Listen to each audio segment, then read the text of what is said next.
So now we have covered the x-init directive, which is basically similar to the component did mount.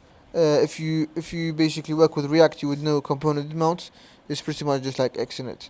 So another one we're going to be doing is the watch.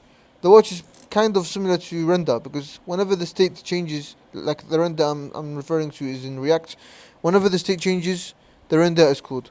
So in this case, whenever we can even be more specific and only watch for a specific variable.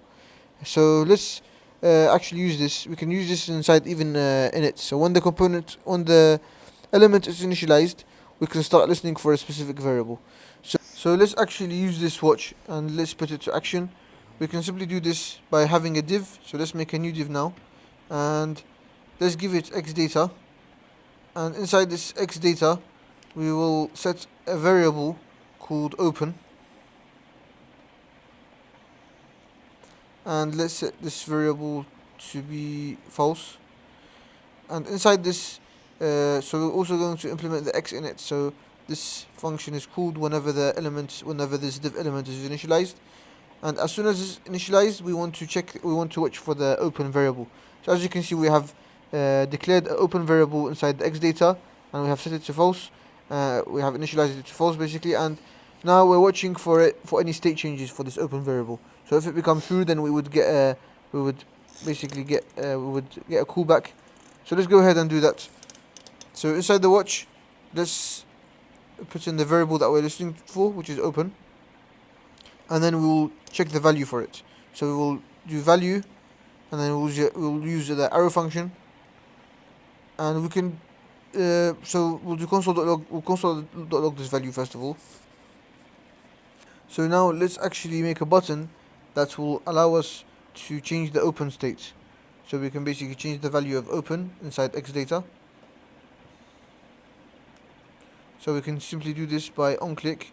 So whenever we click on this button, we will change the open to we'll set it to not open, which will basically toggle it off and on. And we'll call it change value.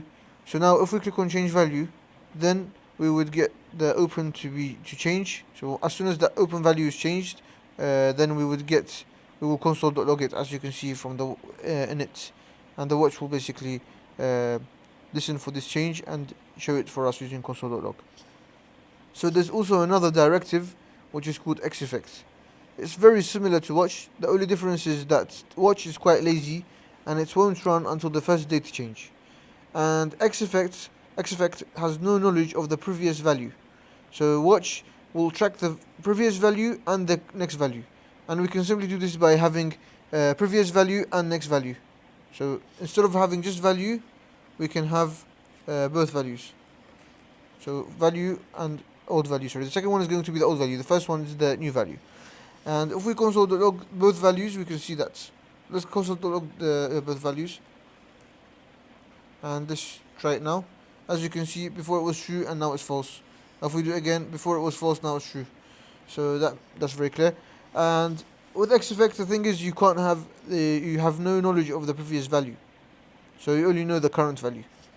But the thing is, with x-effect, it's called straight away. As soon as the div element is initialized, it will call it. But watch has to wait for a change for it to work. Let's actually implement x-effect. It's going to be just like watch. The only thing is just we're going to change it to x-effect, and it's only going to take only one value. So let's go ahead and have the same thing in data, x data. Let's do open is false in x data. So we're basically defining a variable called open, and we're initializing it with a false value. And inside it, now let's have a button. Now we don't even need a button, because we can simply straight away see the value. Let's just do now we can simply do x-effect, and we'll get the value, and we'll console.log that value. We can simply just do console.log and open. So to console.log the value of open. And as you can see straight away, as it's initialized, the value is shown. So x-effect quickly gets called, and it shows the current value of open. And we can also do it using a button as well, so that whenever the state changes, the x-effect will basically show us the change. So let's make a button, and then let's give it @click, and when we click this button we want to make open set to not open, so it will toggle open on and off. And as you can see, whenever we press this button, the X effect is showing us the value that is being changed, the change of open.